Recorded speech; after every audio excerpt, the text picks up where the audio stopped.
बड़बड़ाती जिठानी। सिम्मी की शादी एक जॉइंट फैमिली में होती है जहां उसके पति राकेश के चाचा चाची भी साथ रहते थे। उनकी बहू मेघा सिम्मी की जिठानी लगती थी।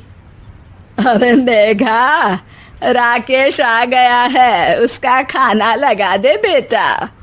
हाँ माँ, बस वो चेंज कर ले, मैं खाना लगा दूंगी। सबके कमरे में जाने के बाद सिम्मी और राकेश साथ खाना खाते हैं, जिसे देखकर मेघा को जलन होने लगती है। अरे सिम्मी, हमारे घर में पति के साथ खाना खाने का रिवाज नहीं है, तुम्हें राकेश ने बताया नहीं क्या? सिम्मी मुस्कुराकर वहां से चली जाती है कि मेघा सिम्मी की सास के पास जाती है। अरे चाची जी, राकेश भैया तो सीधे हैं, कछु नहीं बोलते, कछु नहीं समझते, लेकिन आप तो सयानी है ना। अब देखिए, साथ बैठकर खाती है भैया के, कुछ झूठा मीठा उसका भैया के पेट में चला जाए तो सिम्मी को तो पाप लगेगा ना, पाप। सिम्मी मेघा की बात सुन लेती है लेकिन कुछ नहीं बोलती। अगले दिन, सिम्मी, मैं मुंबई जा रहा हूँ, तुमको चलना है तो साथ चलो। मेघा राकेश की बात सुनती है और सीधे सिम्मी की सास के पास जाती है। अरे चाची, अरे चाची। अरे मेघा, क्या हो गया? बहुत परेशान लग रही है, सब ठीक तो है ना? अरे नहीं ना चाची, कैसा ठीक है? राकेश भैया मुंबई जा रहे हैं, आप तो जानती हैं कितने सीधे हैं, इतनी दूर जा रहे हैं, कहीं कुछ हो न जाए। अरे नहीं नहीं, मैं नहीं जाने दूंगी उसे। अरे सिम्मी, पता चला है कि राकेश मुंबई जा रहा है।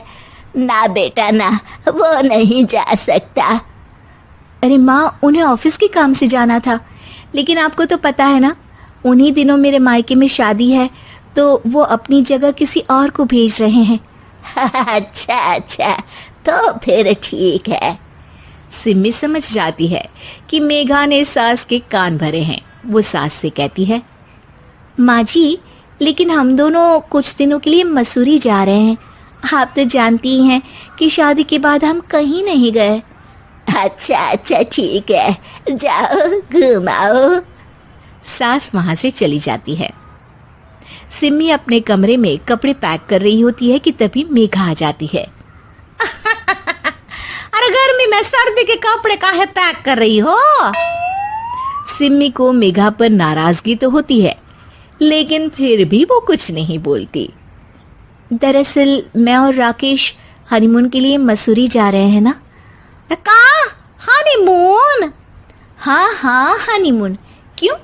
हनीमून के लिए तो पति पत्नी ही जाते हैं ना, तो मैं और राकेश जा रहे हैं। मेघा भागकर सिम्मी की सास के पास जाती है।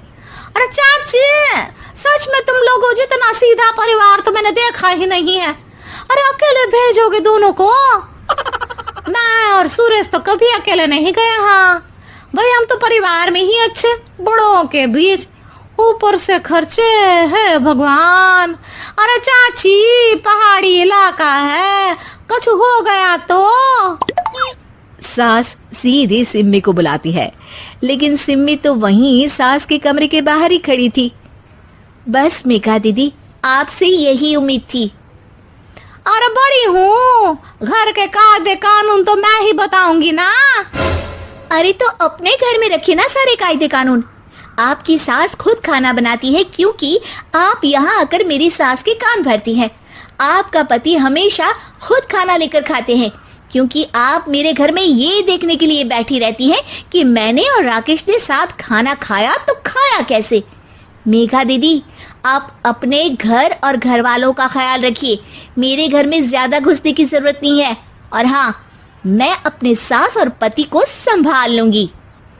मेघा चिल्लाती हुई वहां से चली जाती है, जिसकी आवाज सुनकर राकेश वहां आ जाता है। सिम्मी, मैंने तो तुम्हें पहले ही अपने घर का माहौल बता दिया था। हाँ राकेश, तुम्हारे घर का माहौल बहुत अच्छा है, लेकिन बाहर से कुछ लोग आकर इसे खराब करना चाहते हैं, जो मैं नहीं होने दूंगी। सास सिम्मी की बात सुनकर कमरे में चली जाती है। सिमी और राकेश घूमने जाते हैं और जब वापस आते हैं तो दरवाजे में मेघा और उसके पति खड़े होते हैं, वो भी सामान लेकर। अब छोटे मर्यादा तोड़कर घूम रहे हैं तो हम काहे नहीं। अरे भाभी, तो आपको किसने मना किया है? वैसे भी 4 दिन की जिंदगी है, दूसरों के घर में ताक झाक करके बिताने से अच्छा हो मौज करके ही बिताओ।